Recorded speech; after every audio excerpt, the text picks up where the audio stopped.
it wavy, keep it chill, low tide. Tell me how you feel, keep it real, no lie. Light another herb, let it burn through the sky. Right. Sipping on sangria, playing that snow Allegra. Hoping moments like this go on forever. Catch me lounging pajamas in a sweater, especially when weather's looking sloppy. I turn into a homebody, cause it's the weekend. I don't feel like partying, I feel like sleeping. I don't work tomorrow, think I might just sleep until about noonish. I've been working hard, think I deserve to do this like once in a while. Cause this isn't my usual style. My mind is moving past the limit, every minute's a mile. I appreciate the time when I can sit on the couch, turn the music up and just zone out, cause it's a whole vibe. Gotta keep it wavy, keep it chill, low tide. Tell me how you feel, keep it real, no lie. Light another herb, let it burn through the sky. Right, it's a whole vibe. Gotta keep it wavy, keep it chill, low tide. Tell me how you feel, keep it real, no lie. Light another herb, let it burn through the sky. Right, it's a whole vibe. It's a whole vibe. Yeah, it's a whole vibe. It's a whole vibe. Yeah, it's a whole vibe. It's a whole vibe. It's a whole vibe. It's a whole vibe. I might turn my phone off when I get in this mood. Only turn it back on when I'm ordering food. And when my pizza gets delivered, going back to disconnected. If you call me and I answer, I'll hang up and blame reception. Got a question or a message, I encourage you to text it. I'll see it when I see it, I'll hit you back soon. But now I stay in tune with this lazy afternoon, like the roots in 94, asking do you want more? Yeah, I want less of the drama and stress, and interactions with people seeking my patience to test. You ain't cutting me a check, so I ain't giving you time to sacrifice my peace of mind, cause it's a whole vibe. Gotta keep it wavy, keep it chill, low tide. Tell me how you feel, keep it real, no lie. Light another herb, let it burn through the sky. Right, it's a whole vibe. Gotta keep it wavy, keep it chill, low tide. Tell me how you feel, keep it real, no lie. Light another herb, let it burn through the sky. Right, it's a whole vibe. It's a whole vibe. Yeah, it's a whole vibe. It's a whole vibe. Yeah, it's a whole vibe. It's a whole vibe. It's a whole vibe. It's a whole vibe.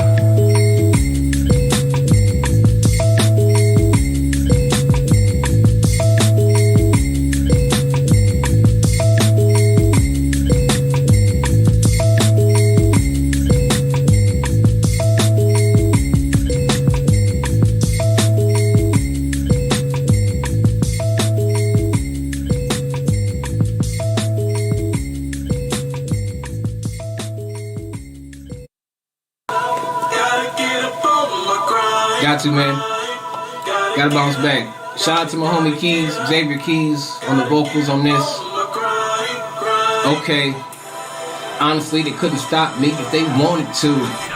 Gotta get up, go out and get it, and that's what I'm gonna do. I've been focused, I'm not hungry. Yo, I'm starving, dude. Grind mode with my team, we making these power moves. Honestly, they couldn't stop me if they wanted to. Gotta get up, go out and get it, and that's what I'm gonna do. I've been focused, I'm not hungry, yo, I'm starving, dude. In grind mode with my team, we making these power moves. Cause I ain't got no time to be wasting with all this music I'm making. Man, I'm tired of being impatient, so I keep making these moves here with my crew. Vow to myself to always stay true, so I don't care what nobody else do, I know why. Like an erection, bumps in the road, but nah, I ain't stressing. I don't work out, but homie, I'm flexing. Every time I get on the beat and I bless it. Rise and shine, and I never let another come and stop my grind. Cause I grind all night at the gig, no lie. Then it's back in the booth for some overtime, come on. Nope. Shout out to Miss Alma Ramos. Shout out to Miss B.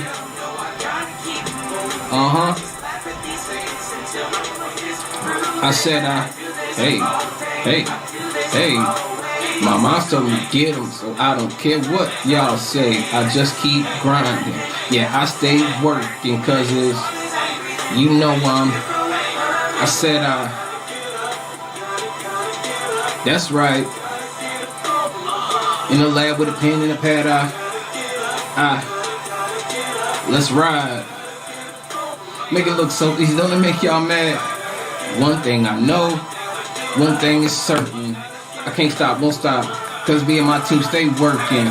One thing I know, one thing is certain. Can't stop, won't stop. On the grind, getting mine, I'm working. No sleep. Spit heat, killing these tracks, and I'm not gonna stop till I'm up on top where I'm supposed to be. Everywhere I go, I scream SP. We more than a crew, we a family. Working trying to get a couple Grammys, G, have them sitting on top of the mantelpiece. Thank God. Go hard, they just mad cause I'm on my job. But where I'm from is to the ground to starve. And starving, I just can't do it. Not having it, unthinkable. So I turn of coffee and tune in to Good Morning Aurora. News, weather, and really cool interviews. Monday through Friday from 8 to 9 a.m.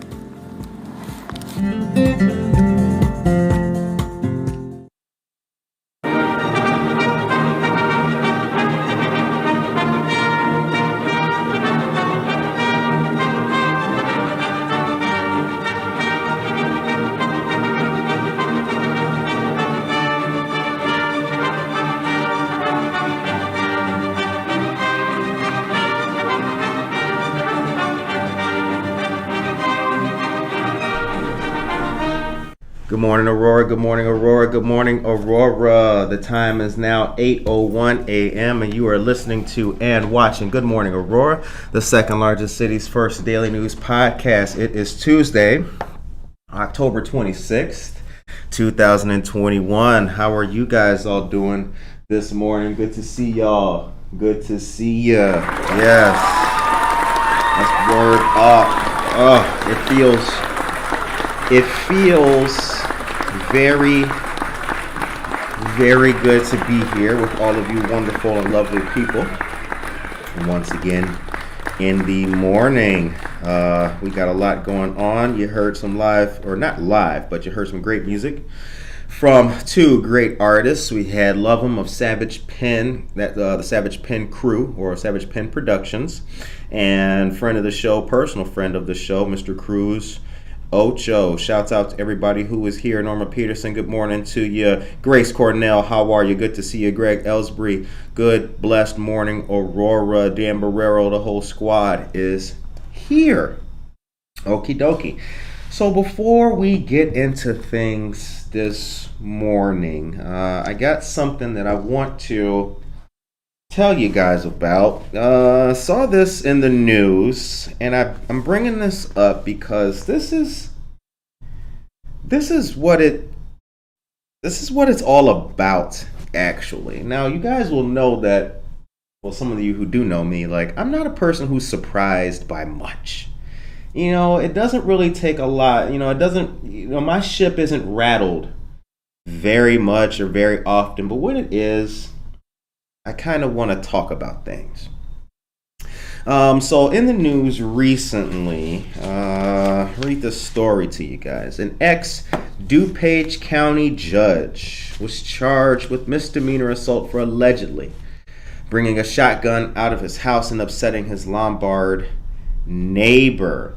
I will refrain from the judge's name, but this is public information. But he was charged with aggravated assault with a deadly weapon and disorderly conduct, both misdemeanors, according to court records. Previously, O'Shea had been removed from the bench and had his law license suspended due in part to a prior weapons charge. At about 5 p.m. on the 14th of this month, police were called to the gentleman's home in the 500 block of South Lalonde Avenue in Lombard for a report of a man with a gun. Two men told police they were in the front yard of the house next door when the gentleman, the judge, drove by slowly, parked in his driveway, and came out the house carrying a shotgun. Upon arriving at the house, at least one officer drew his pistol from its holster and two others held rifles. They found the judge in the driveway in his backyard, told him to put his hands up, get on the ground, and arrested and handcuffed him. He led them to a 12-gauge shotgun inside of his back door.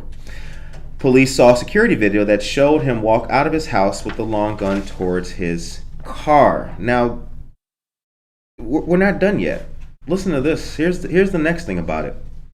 He told police that the gun was unloaded. He'd take it to his car where his Doberman Pinscher was waiting to go to the firing range. When the police asked why he'd bring a dog to the firing range, he said he was going to take the dog for a walk first, then go to the range. He confirmed he had a negative history with his neighbor due to an argument a few weeks prior over an allegation that dogs defecated on his lawn. Remember, this person is a former DuPage County judge, ladies and gentlemen. But anyway, here's where the story gets interesting. He consented to have officers remove firearms from his home.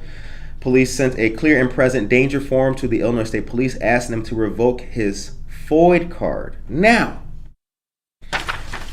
he was removed from duties after a reckless conduct charge back many years ago for an incident that occurred when he was living in an apartment. He fired a gun inside of his home. It went through the next apartment, lodged in a mirror, and his bond was set in that instance for $5,000.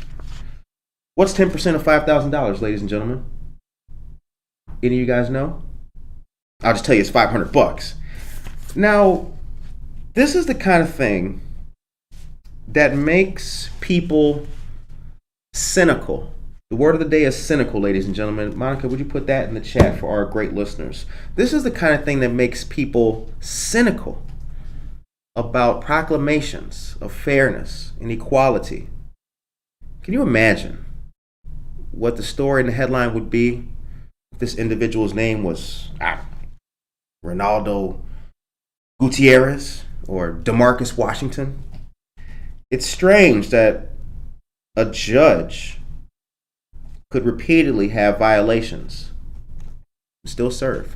The time is now 8:06 a.m. and you're listening to Good Morning Aurora, the second largest city's first daily podcast, and we have a special guest on the show today. We have candidate for Senate. Let me see if I get this right. We got notes. Candidate for the 43rd District Senate, Rachel Ventura. Good morning to you. Good morning. Thanks for having me on. Not a problem. Not a problem. We got coffee for you. Yeah, what do I have here? Well, let's take a little sip. Let's see.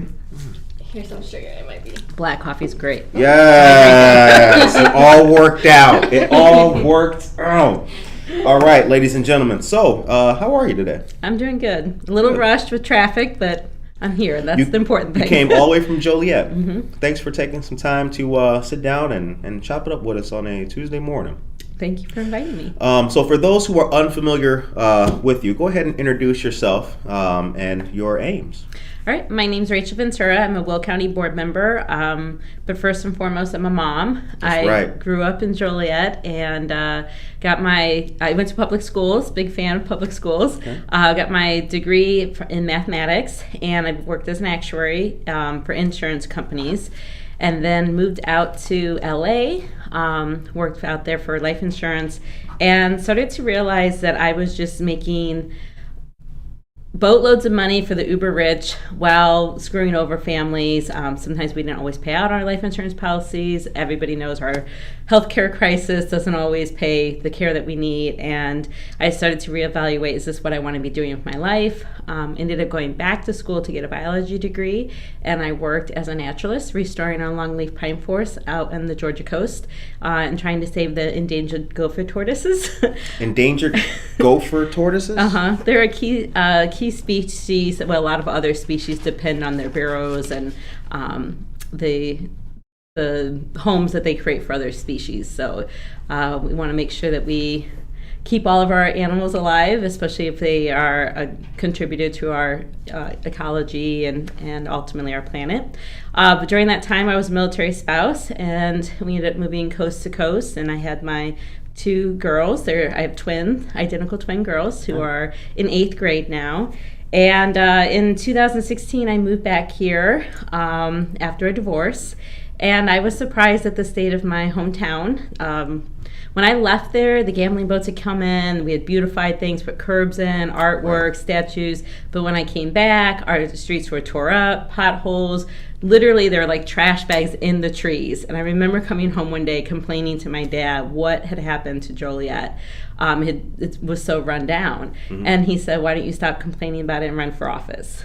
And Word up. my response to that was, Dad, that's the dumbest idea I've ever heard. Who runs for office in the middle of a divorce? Right. And I went to a city council meeting, and after that I said, oh God, somebody's got to take direction. They had no vision. There was there was bickering, just outright disrespect on the council. And I thought, these are our elected leaders here. And 2 weeks later, I found myself getting petitions signed and ran for office. So Congratulations. Good. Now, was that for city council first? Was that the initial? Yeah, my first run was for city council. There was 15 people in that seat. It was an open seat. Okay. And I came in 5th. The top 3 got the seat. So shortly after that, I ran for county board. Okay. Challenged the establishment, and in a contested primary was easily outspent 10-1, 15-1, and was the top vote getter. Went on to win that election by 11 percentage points. And then I believe that our government needs to work for the people. So I don't Doesn't it already work for the people? No. It works for some people. What's the word of the day, y'all? Cynical.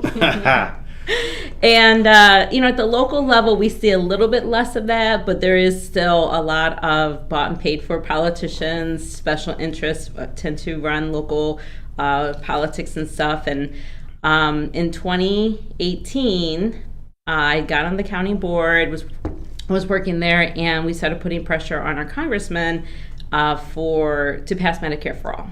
Okay. And when I moved home during those years I was going through a divorce, I was without health insurance. And that's because Obamacare was just outside of my price range as a single mom. Right. And so it was easier for me to buy life insurance and hope that nothing happened, but protect my kids that way, than it was to be able to afford the $13,000 it was going to cost for health insurance. And so we started putting pressure on Bill Foster to sign on to Medicare for All. Congressman, and he didn't. He still is not necessarily a big fan of Medicare for All, but I think he is being pushed to expand Medicare. And so I did run for Congress in 2019 during the primaries for the 2020 election. And that was another race. I was easily outspent 20-30-1, and we got 42% of the vote. So you ran so a city councilwoman. I sit on the county board now. Okay, ran for Congress. Yes. Quite a leap, swinging for the fences. Right. So a lot of people. What you got to do in life, right? Right? I mean, are you in it or are you not, right? Yeah. And so for me, planet and people, it has to be put over profits. I see this continuing, whether it's at the city level, the county level, Congress, or now state. I see a constant push for profits and greed, and not always a push for people, policies that help people, and then ultimately protecting our planet and making sure we have a sustainable planet to live on. I mean, that's why I'm doing this for my kids, so that they have a world that's not only able to grow up in, but they want to grow up in it, right? That people treat each other with compassion and respect, and that starts at our leaders. And so, a lot of people wanted me to run for Congress again. The maps are still being decided to this day. But while that was happening, our state senator decided to not rerun for his seat. He is running for judge. And so I thought, this is probably a good step to move the state more to be more sustainable. At the time, CEJA was being discussed at the State House. CEJA, Clean Energy Jobs Act. Mm-hmm. Right. And in the, you want to talk about some bought and paid for aspects. That was a huge fight. Right. Hey, the time is 8:13 a.m. That's all you. So we saw in the last few years ComEd being accused of bribing our state house members, General Assembly and senators. Mike Madigan, most notably. Hold on, but before we get to that, who is that senator? John Connor. John Connor. That's currently going to run for judge. Okay. I didn't mean to cut you off. No, sorry. It's okay. And so I have been outspoken about Madigan long before ComEd was in the picture, partly because I want to make sure that we have a fair government, one that works for the people, one that listens to the people. And if you are controlling the purse strings of every candidate running that then has to vote for you, that seems a little unfair in and of itself. But don't candidates vote for the speaker when their party isn't that The isn't House General Assembly House candidates, when they win, they vote for the speaker. If they belong to the Democratic Party, they then had to go to the speaker, who was the chair of the Democratic Party, and ask for endorsements, money, support. So if you were in favor of the party, then they may send you a campaign manager, for example, or maybe campaign funds, or lots of campaign funds. Sure, right. So, more campaign funds than anybody else may have gotten at any other. Sure. Right. And so, I don't subscribe to that belief. I don't take corporate PAC dollars. We are grassroots funded only. And the reason for that is so I don't have that conflict of interest. Right. I can choose to vote for either leadership because I think that person is the best qualified person for the job, or I can vote for policies or projects, not because some developer gave me money, but because I recognize that project is what is needed for the people in my district. Right. And so we saw, some of that happening with ComEd. So energy has already been a big influence in the state. But it was so scandalous too, right? I love when you read the legalese of it. It's very like politician A. Like it's so nefarious when it's worse when you read them detail it than anything else. Like it's public enemy number one. Yeah, seriously. Public official A called politician B. They got the transcript of the whole conversation. Well, and anytime we have to get to the point where we have wiretaps and stuff like that, things aren't good. Sure. There's a lot of things that are breaking down long before you get wiretaps somewhere. Right, so. Yeah. And so with CEJA, there was a lot of special interests who were interested in that legislation. One of that is obviously our environmental groups, like Sierra Club was a big component of moving that bill forward. But then you have building trades and labor who were interested in making sure there's prevailing wage jobs. Now, I am a supporter of unions, and I think that we do need living wage jobs, and they help set that. But like every other special interest, you have lobbyists in there pulling things apart. So then one of the things was the BIPOC, Black and Indigenous People of Color Coalition, to make sure that when we create these new living wage jobs, that everybody has access to those jobs. And historically, not everyone has, right? And so this is an opportunity I see for unions to open their doors, have more training, invite, a diverse populace into their workforce. But the bill reads, it does provide for that, but it also potentially could provide for non-union contract workers who pay the prevailing wage but maybe are not unionized, so don't pay dues and memberships. And we also saw in the state, when Ronner was here, the big push to break unions in the state. So, Bruce Ronner, former governor. Correct.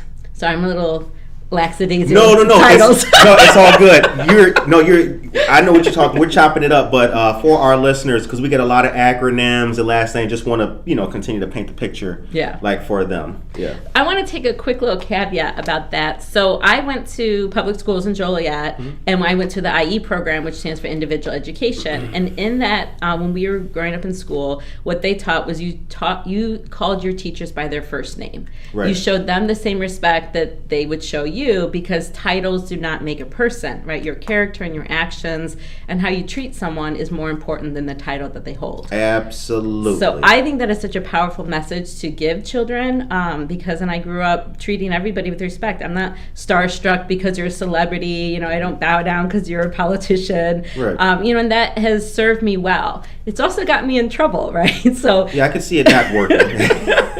Joe Biden. Yo, what up, Joe? What's up, my man? Like, so when I think of people, I think of their actions and their role in society, not their title or their position. And so I've had to apologize multiple times in the past for not giving people the respect of their title, because at the end of the day, there is people work hard for their things. Just like if I had a JD or MD at the end of my name, I wouldn't want to just ignore the hard work that was put into something like that. Of course, yeah. I don't mean to be disrespectful, but no, you weren't. We were in the context of what we were talking about. Rauner. We've had many people come on to try to detail politics at different levels for us, and using that, we know who we're talking about and everything. So So basically, you had those entities at the table, and as if those three were not enough to all try to come to some agreement, throw in the nuke plants who were crying poor mouth and please feed me.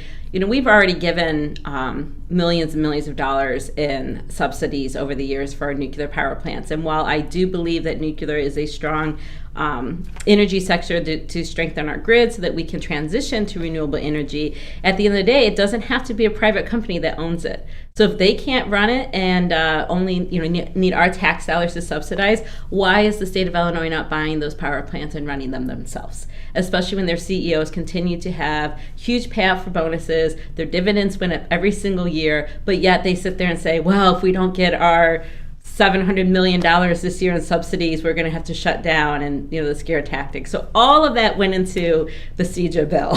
Okay. So good. You start looking at this, you start saying, well, who's really getting the money, right? If the goal is to transition to renewable energy and to make sure we're providing living wage jobs to people while we do that, and to incentivize electric cars, right? Then that should be the fight on the floor, right? Right. But instead it became who's going to bail out the nuke plants, who's going to make sure that they have jobs so that other people don't have jobs, right? It became this, limited pie idea.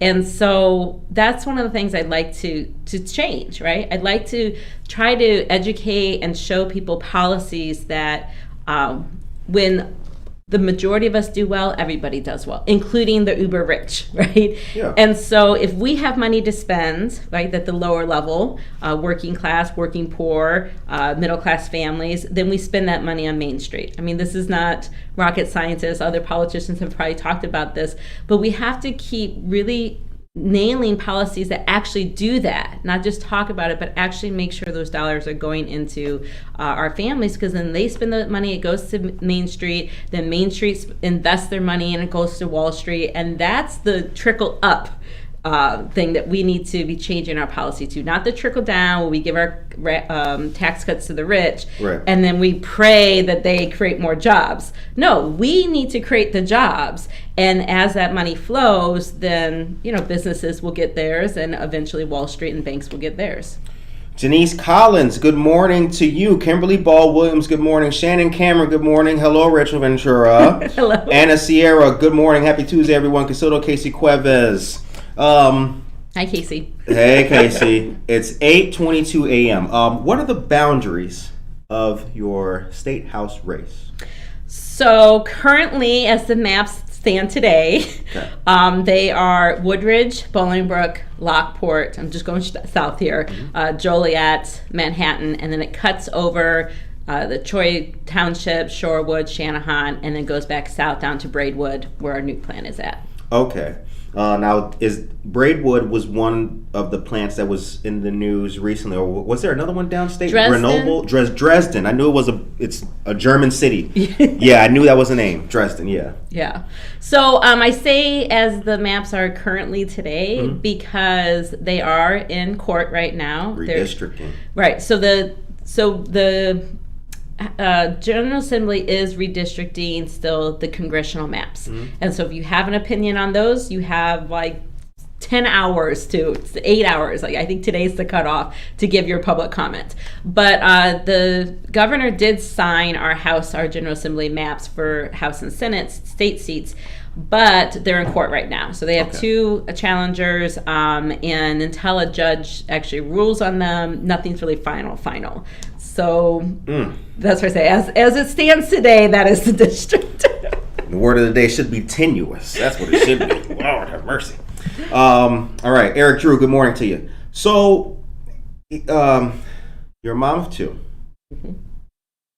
How do you maintain a healthy work-life balance?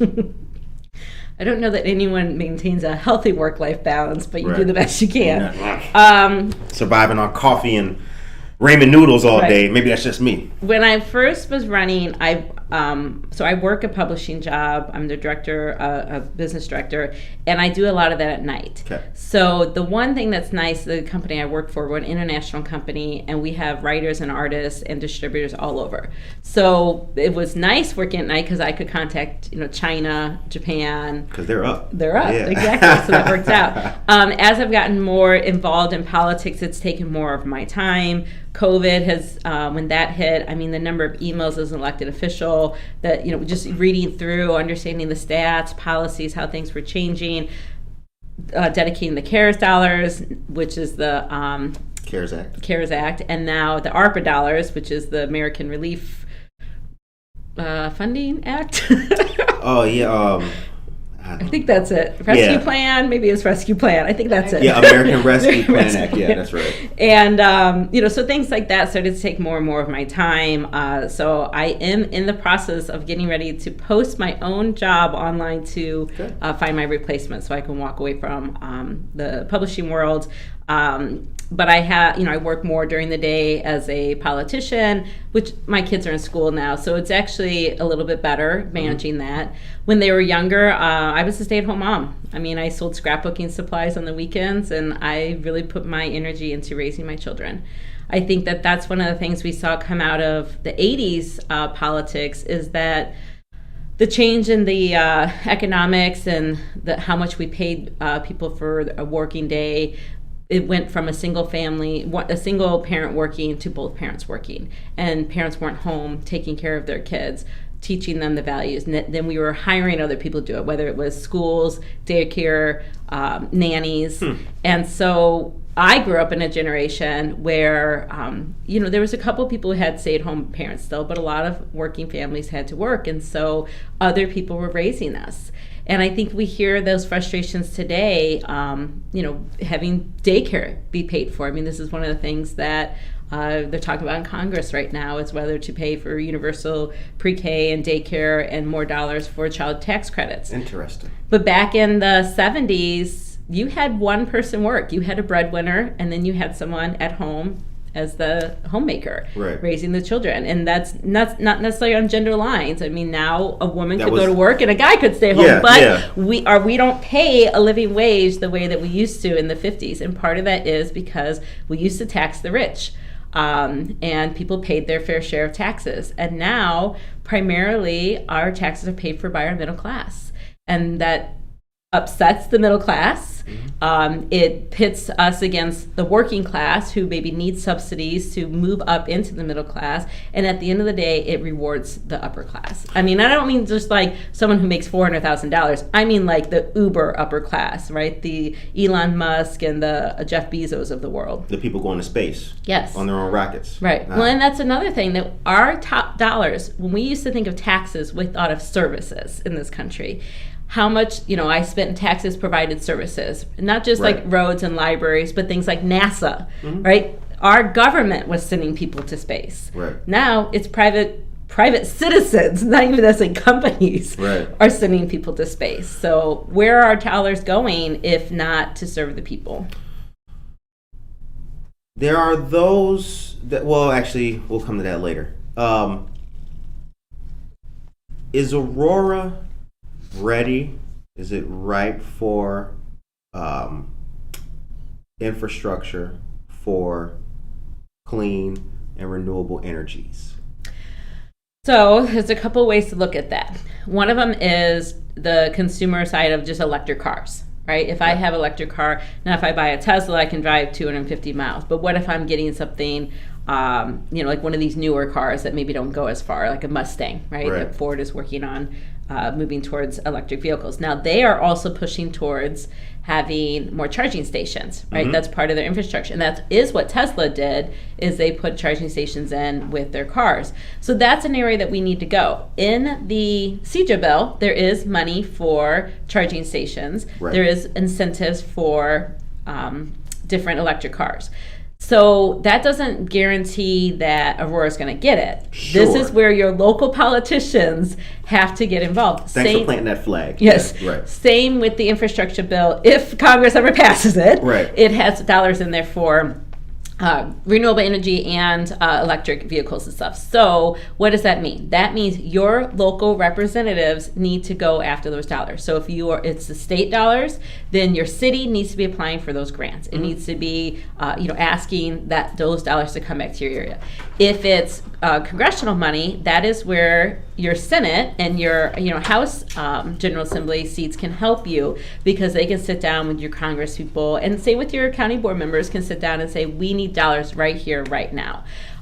In Joliet, we have Route I-88 and I-55, which 3.65% of our entire GDP goes through Will County in those intersections. What? Hold on. What was that number again? 3.65% of our GDP goes through Will County. So if Will County shuts down, let's say we shut down for a month, everybody's commerce shuts down. It's gonna be looking like that meme with the ship in Egypt, y'all. It's gonna be the Suez Canal. Yeah. Like, damn. So when it comes to infrastructure dollars, we have a little leverage in Will County to go after those dollars. But we don't want to just put concrete down, right? We want to start moving this towards electric grid, maybe high-speed rail. And Aurora is definitely prepped for that, right? You guys have trains that take you in and out of Chicago. So why are we not making those, some type of high-speed electric rails, moving cars definitely to electric cars, and incentivizing people when they buy their next car that it be an electric car, and that instead of going to the gas pump, you are filling up, you're plugging your car in at night. So the other aspect of that right now is PACE. So PACE has their public hearing on their budget right now. You can speak, I think, on the 29th of this month to PACE's budget. And they are in the process, they have a 2040 plan to move to zero carbon emissions. But in the meantime, they're transitioning to compressed natural gas. So that still ultimately puts out CO2, but why is that better?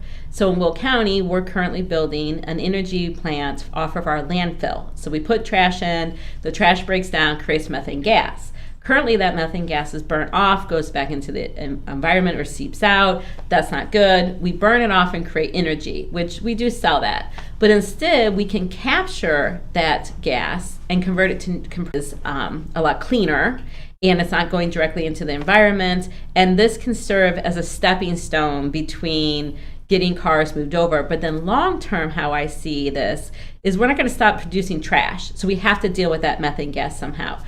Same with manure and other livestock and stuff put off methane gas. So we can put that in landfills, use that compressed natural gas, not for transportation in the far future, but for heating people's homes. So you have a lot of people who are not going to spend $10,000 to $20,000 to move over to electric heating devices, right? They've got gas powered, steam, hot water. So this is a way that we could, in the interim time, heat people's homes, break down our trash, keep that methane from going into the air. So these are policies and ideas that incentivize building that plant's $1 billion plant. So that's jobs. And then we're moving towards renewable energy. And in the long run, as we build new houses and retrofit homes, yes, we'll move them to an energy sector such as renewable solar, wind, hydropower is another thing to help stabilize our grid in the future.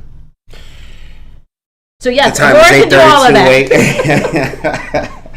The time is 8:32 a.m. You are listening to and watching Good Morning Aurora, the second largest Cities First daily news podcast. We have candidate for the 43rd Senate District, Rachel Ventura, here with us. Monica, would you be so kind as to take us to a commercial and give us some of the local headlines? Of course. Of what's in the A-Town. Shout out to Joliet, though, too. Tomorrow, the senior listening tour rolls on to its next stop, proudly sponsored by the City of Aurora Senior and Disability Services Division. The tour will be at Fire Station 8, 3770 McCoy Drive in the conference room. Ward 10 Alderwoman Shweta Bade will be this evening's host. Face masks are required for attendance. Tomorrow, the 27th, will be the ribbon cutting for the opening of Loaves and Fishes, new food distribution center. Healthy food, impactful programs for self-sufficiency. That's what Loaves and Fishes is all about. The ribbon cutting will be at 3 p.m. and activities for the day will go until 6 p.m. located at 580 Exchange Court in Naperville. We'll be providing the link for you all to learn more about Loaves and Fishes and see what you can all do there. Tuesday, November 2nd, the Rotary Club of Aurora will host a blood drive from 2 p.m. to 6 p.m. This will take place in the Holiday Inn Express and Suites mobile coach 111 North Broadway, next to the Aurora Transportation Center. Walk-ins are welcome, but making an appointment is always recommended. Every donor will save up to 3 lives. A mask and ID are required. For more information and to schedule a time, we'll be sharing that link with you all. Thank you very much, Monica. Much appreciated. Okay, so we talked about the scandal of Comet. we talked about Dresden. Tell me about Catch Fire. Oh, Catch Fire, they are a progressive group that are they raise money through grassroots, and they back candidates who believe in some of the things I believe in. Making sure that we are having policies that protect people and planet, that don't necessarily put profit first. And I want to say that I'm not anti-profit, but if your profit is exploiting people or stealing wages or people's lives and not actually, giving them a good shot at life, then to me, then that's not profit. We can clap for that. We can clap for that. Yeah, nobody said right. Let's plant that flag right now.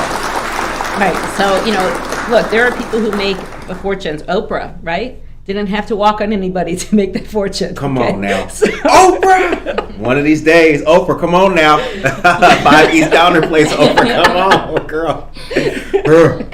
But if Amazon could easily pay a living wage, easily, and they choose not to. So to me, that's just exploitation. And that is sad. Yes. I hate that. I mean, it's those, and I don't mean, I'm sorry, but that's a perfect example. Yep. People could be making so much money there, doing so much better, and have conditions that are way better than what they are, and that's a damn shame. This guy's going to space.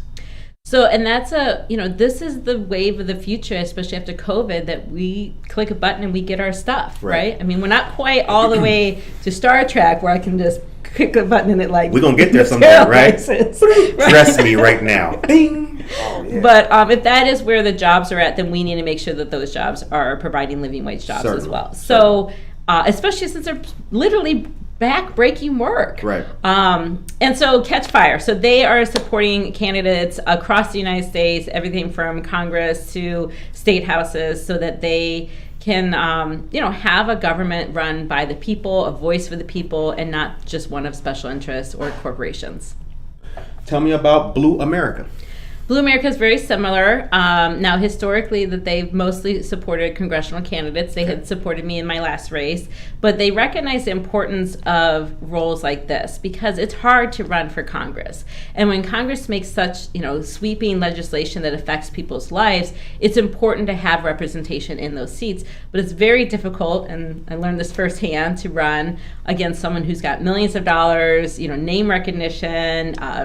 They can pay for advertising in the newspaper, who may or may not want to go against an endorsing that candidate who's spending millions of dollars in their advertising. And that's the sad commentary, isn't it? Yes. Isn't it? Our media is just as complicit as everything else, right? Especially as we see media coverage go to clickbait. Let's just call it what it is. If my headline has to be catchy enough for you to look at it for 5 seconds and then, scroll through and I have to hit 9 ads before I finish the article, what are we selling, right? I mean, there's once a time that public funded television like PBS and stuff like that was important, and part of that was to make sure that we had an unbiased news source, right? Getting the information to the people. So it's no different. I mean, you guys know you have to sell advertising, right? To keep your podcast going. Mm-hmm. What if there was public money available for our news medias to go after and sustain themselves instead of having to sell advertising? How different would our news sources be? Here's the thing. I think they would be different, but I do feel that sadly, there still could be the potential, because it does come down to humans actually behind us and their biases. like the Naperville Sun story that we debuted this week, actually. You know, in the Naperville Sun, I have the headline right here, as a matter of fact. This was a perfect example of media, and it goes just to what you are talking about. The Naperville Sun put that Naperville schools make U.S. News and World Report lists of best elementary and middle schools. World News Topics is the Naperville student sentenced after posting an ad offering his black classmate as a slave on Craigslist. Right, I remember that. That was in the way back bottom page 38 low. So you are right. It'd be great if there were public monies available to help get the word out in a non-biased fashion. However, I still believe that without good people there, right, to at the end of the day make sure that everything gets lifted up, we could still be back in the same situation. Right. It is a problem. It's a pervasive problem. So some of these endorsing groups that are, pulling together individuals, not corporations, not a special interest, but individuals, people like you, me, your neighbors, to pool the money to support candidates. Right. And the reason is, initially they were going after more congressional races because they're hard to get into, but what they're recognizing is if you don't have good candidates who are working their way up the ladder to then run for those seats, it's almost impossible, right, to just wake up one day and say, I'm going to run for Congress. And so these lower seats now become just as important. And in the meantime, what I recognize and why I think that running for Senate is important is that even if we pass the Green New Deal tomorrow through Congress, it is your local representatives who are going to implement it. They're the ones who are going to go ask for those dollars and then use those dollars in a meaningful fashion. The power of voting, y'all. Come on now. You're not right. just voting for no president. Yes, that's right. And I think we saw that most with the CARES and the ARPA funding right now when people are like, well, how is it being spent? Congress had a clear blueprint of how they want those dollars spent, but unless your local representatives put the dollars in those things, it doesn't happen. So one of the things I'd love to see in the state is public broadband option. Not free, this is something you would pay for internet, but it would be like the post office, right? You can go to FedEx, you can go to UPS, or you can go to the post office. The post office, we all know if you have to ship a box, that's about this big, it costs $12 at the post office. It costs $30 at one of these others. But that's the competition between government and private entity. Why do we not have that with our internet? Especially when Comcast and AT&T are making gentleman agreements, like I'm not going to cross Route 30, our district will be here, your district will be there. Technically, they're not a monopoly, so that you can't go after them for that, but they can control pricing then. Right. And if you put a third entity in there, a public option, Illinois' public broadband, then you're going to see competition. AT&T and Comcast are going to be everywhere. They're going to be trying to provide better services, and ultimately it will decrease pay, right? Because the person who can provide those services at a lower price will get the business. And so this is the power that public can give. It creates actual competition, free market, but it also provides good internet services for you at a low price. And with the infrastructure bill coming down, the ARPA money now, there is money earmarked for broadband. But it's the choices of your politicians, whether they want to build a road, drop a sewer, or provide public broadband for you. So you have canvassed. I've seen you canvassing with your team. I've seen you boots on the ground, as they say. In your experiences, going door to door, knocking on doors, and meeting folks, and being out there, are people knowledgeable of that? Does the average citizen understand their place and the ability that they have to get involved and make change, or do you meet a lot of novices? What's the temperature of the? It's a big areas? bell curve. Okay. So yeah, you have people on the one extreme who maybe have run for office themselves, or they're a precinct committee captain, and they're more involved in how our civics run. And then you have people who are like, I don't vote, my voice doesn't matter. And there's more of those people ultimately than there are registered voters today. And so when it's people who don't vote. There is a huge amount of people who are registered who don't vote. Right. The other aspect of that is, aging population. So our elderly citizens are more inclined to vote. I think everybody knows this. But what people may not know is that the youth from the age 18 to 25 right now have double the population. So if they even if half of them voted, they could outnumber our biggest voting bloc, which is our elderly right now. Right. If all of them voted, they literally have the power to change the world. I got the power. Bum, bum, bum, bum. Yeah, they do. But they have to make that decision. So then you get everything in between. You get people who are engaged in like their local stuff, like my road. I had a pothole. I had to go talk to my mayor, my alderman, and they get to know that aspect of it. You have people who are more engaged in county, especially if it comes to like zoning laws and stuff like that. So it all depends on where your life has taken you. If you're a school teacher, you're probably pretty familiar with school board and that entity. So each of these play a different role. And what I ultimately learned was the best civics class I ever took was running for office, because you get to learn how it all intertwines. The power of the parties, the precinct committee captors are elected representations for our party. That's different than a government elected official. And so you learn all this when you have to start working with all of these different levels of government and politics, and say, how does this all fit together? And at the end of the day, it really is about organizing people and turning them out.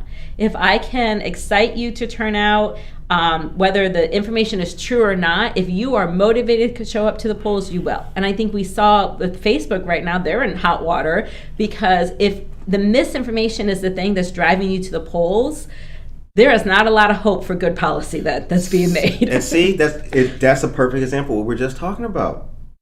They got people there working, texting each other, upset, and the organization, the thing just continues on with the dribble. Yeah, so I think by and large, most people, their intent is to have a functioning community and society. They want to make sure that their family, that working hard produces freedom to spend their dollars how you want, spend your time how you want, invest in your family, your community. That, at the end of the day, is what pulls us all together. I think everybody can agree with those things.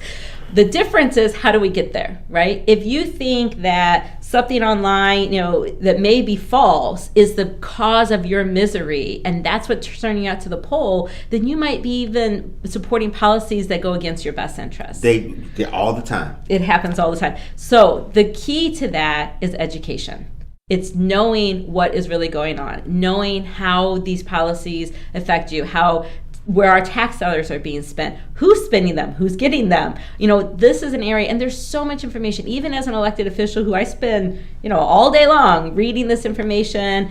You used to ask about balance earlier on in my life. I'll come home at work or at dinner, my kids and I are talking about politics, like they're so sick of it, it bleeds everywhere into my life. But even with that, there's things I don't know, right? There's things that go right by me. There is so much information that it's like you start with a little trickle, and then next thing you know, it's a waterfall. So you have to pick and choose. You have to prioritize, and that's totally fine. But the more involved and engaged you are, the more educated you are, the more likelihood you are to elect good candidates and support good policies. What does America mean to you? Well, I used to think it was a land of opportunity, but as of late, it seems more like there's a power struggle of the gatekeepers, those who have always had power, money, resources, education, and everyone else. And there's this great book I read, it's called New Power, and it talks about the transfer of old power to new. So old power being that gatekeeping, we have the resources, money, and education, and we will decide who gets that. Right? The good old boys club is also another way to look at it. Sure. Versus new power is things like WebMD, Kickstarter, Facebook. You have the ability to go get this information yourself. You have the ability to raise money yourself. You don't have to go kiss the ring of Madigan, right? You can go get grassroots funded dollars now and run for office yourself without the support of maybe these old school technologies or power struggles. But where's the breakdown in that? Because new power might sound good, but ISIS is also new power. And if I needed brain surgery, I would not want to go to someone who kickstarted their equipment and learned it on YouTube. Right? There is no offense. Right. Okay. But there is a need to respect experts. Okay, and we've lost some of that in America. I think we lost a lot. Yes. Yeah. And but again, it comes to education. You have to be able to be an advocate for yourself. Absolutely. Go on WebMD. Look at your own health. But when you go into a doctor you trust, don't go in there and be like, well, WebMD says this, so your degree must be nothing. Yeah. No, yeah. you have to balance that. Be an advocate for yourself, but then respect what they're bringing to the table, because that's what they went to school for, right? Don't tell your orthodontist, I did my own research. Right. Yeah. So, I mean, it's totally fine to be like, hey, I did my research. I have questions about this. Can you Sure. tell me more about this? But then respect the experts, right? Mm-hmm. We're seeing that with COVID right now. Respect the experts. They're not always going to get it right. This is a novel virus. We are learning as we're going. But the people who have spent their whole life studying it, that's what we should be respecting. So coming back to the question, what do I see America as? I see it as a power struggle right now between new and old power, finding that balance of empowering people and having the land of opportunity be there for them. And I don't know if we're going to get there in my lifetime, but I sure hope so, because I think that will be the difference between us having a sustainable planet and having people that we enjoy and have a compassionate working society versus one of, like, I don't know, Waterworld. I guess that's kind of Mad Max is the better. I'm trying to think of movies. Terminator 2. Right, where we're just fighting over resources. We're fighting each other. There's no compassion. There's, I'll get mine before you get yours. It's a matter of survival. And I don't want to see a world like that for my kids. How's the campaign going? It's going good. Okay. So this is an open seat. I don't have a Democratic challenger at the moment. I hope that continues. We are working hard, raising money, knocking doors, phone banking. The one good thing about this race is that we have extra time. They pushed the primaries back to June 28th, 2022. So right now, we would have been gathering signatures, filing them around Thanksgiving, and then having an election in March. All of that has moved back. We will start collecting signatures in January, we will file in March, and then your election will be on June 28th. So things are going well. It's given us extra time to talk to voters, to listen to voters, right? I mean, that's one of the things right now we're walking doors. Typically, you walk doors and you're persuading people, right? I'm the best candidate because of X. Right now, I have the luxury to walk doors and say, what do you care about? What is it that is going to impact your family? And then we can look at policies and research and even push our elected officials today to start moving towards those policies that help people.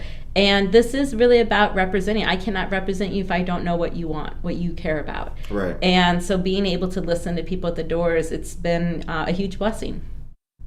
In retrospect, was the casino in Joliet a detriment to the city, or was it a boon, which is not the word of the day? Yeah. So, what was the word? Skepticism? Is that the cynical? Cynical. Very good, Rachel Ventura. So I will tell you that I think ultimately gambling is a tax on the poor.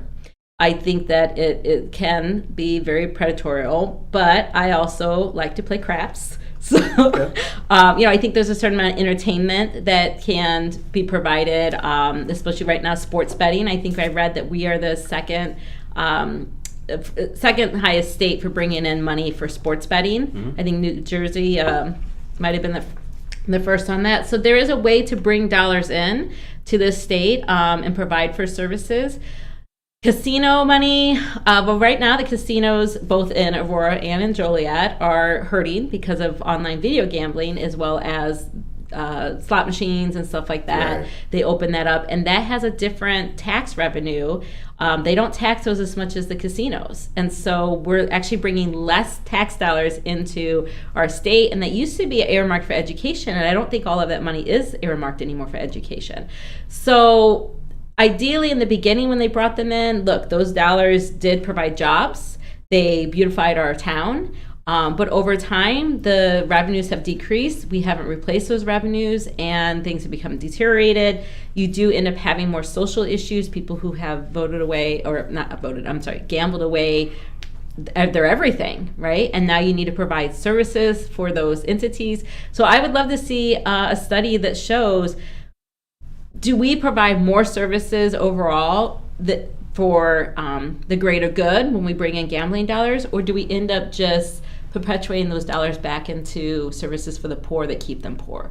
Because at the end of the day, I truly believe that people don't stay in the welfare system because they want to, because they don't want to work or something, right? Sure, you're always going to find somebody who's going to game the system. And that's true on the rich and the poor, right? Both ends of that aisle.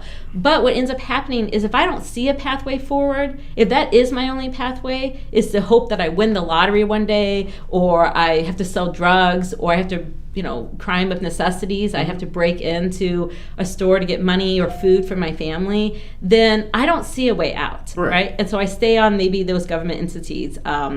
So why not go gamble? Right. So if you can empower people to see a different path forward, to be able to get the job, so apply for a job that pays, more than $25 an hour, right? I mean, that's really where we're at in our economy, what you need to be able to afford a home. And so if you can do those things, then you're more likely to go that route. Why? Because of freedom. You have the freedom to buy what food you want, right? SNAP tells you what foods you can buy. So if I can make more money, I can choose what I want. I can choose where I live, right? So you vote at the ballot box, but you vote with your dollar every day. And that's freedom. And I think people consider, all these people who don't work and get, government checks. No, they don't have freedom. They are a slave to that system. So I am a progressive Democrat, and I look at the difference between being a progressive Democrat and a regular Democrat is, there's nothing wrong with the liberals who care about, poor people and want to help them. But the difference is trying to move them off of those subsidies. So as a progressive, I want to empower people to get out of that lifestyle, move into the middle class, and be able to have that freedom to vote with their dollar and to be informed and have the time to be engaged in their political system so that they can vote for the politicians. Okay. Okay. That's right. Yes. Wow, that was well said. Well said. The time is 8:55 a.m. Tracy tells us, I worked at the one in Aurora. I used to see people lose so much. It was heartbreaking. Always told friends to bring along what you are willing to lose. Once you are ahead, then stop.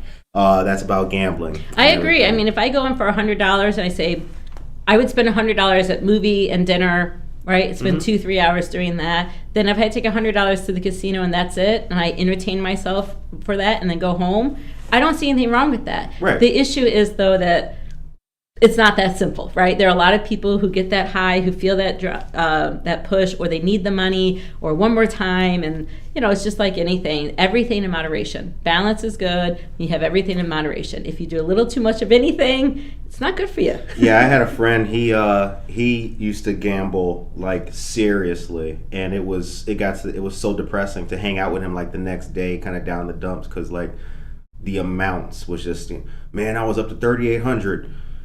3,800? Boy, I would have walked out, right? Would have been gone. But yeah, it is. But to the point, and we're not making light of it. It is an issue. It is an addiction. It is a problem, and people should be empowered to do better and have better opportunities. Certainly. When I talked about, I'd love to see a study on where those dollars end up going. One of the things I'd like to see different with our policies is outcome based. So right now, a lot of our systems are need-based. We have a need for a homeless shelter, right? Mm-hmm. And so then we do that. But then if you always try to keep people in those beds to show that you have a need for funding, now you have maybe a homeless shelter that is not really empowering people to get out of those beds permanently, right? Mm-hmm. Because their funding depends on that need. Right. So again, that keeps have 800 people here poor. To get that money. Right. So no matter what. Right. So instead, if we moved, it's okay for the initial ask to be need-based, but ultimately, if we move to outcome-based, right, and you say, well, we had 800 people, but 600 of them now are in permanent housing.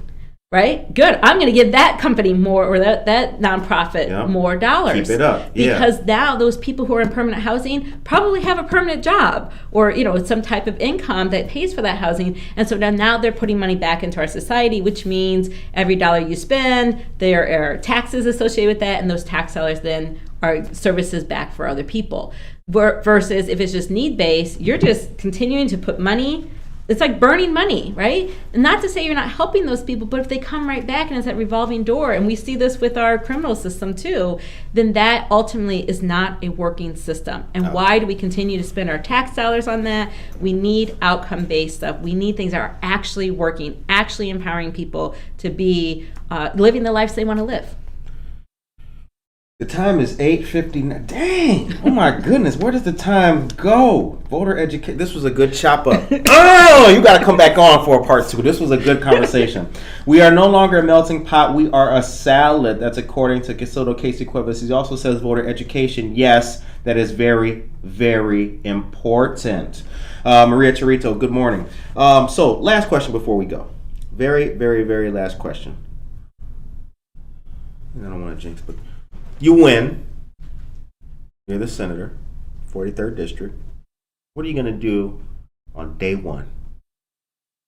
Well, I'm going to get the lay of the land and see what policies can be pushed that really help people. Public broadband will be one of them, because everybody, I don't care what color you are, what sex you are, what party you are, we all need and want good internet, low price. Word up. So I think that's the first thing. But look, you got to make friends as a politician. You can't. That was the one thing I learned at the county board is I came in like a bull in a china shop. Yeah. We're going to change this up, right? We're going to get rid of the corruption. We're going to break down walls. And it was like running my head into a brick wall every day. Right. So I learned that, you've got to go at it. You've got to find people's needs and bring those people together. That is how you build a coalition and organize people to get things done. And that's what we're going to have to do down in Springfield. We got to do it at every level of government. We appreciate all of you wonderful people for tuning in. The time is now 9:00 a.m. This was a great conversation.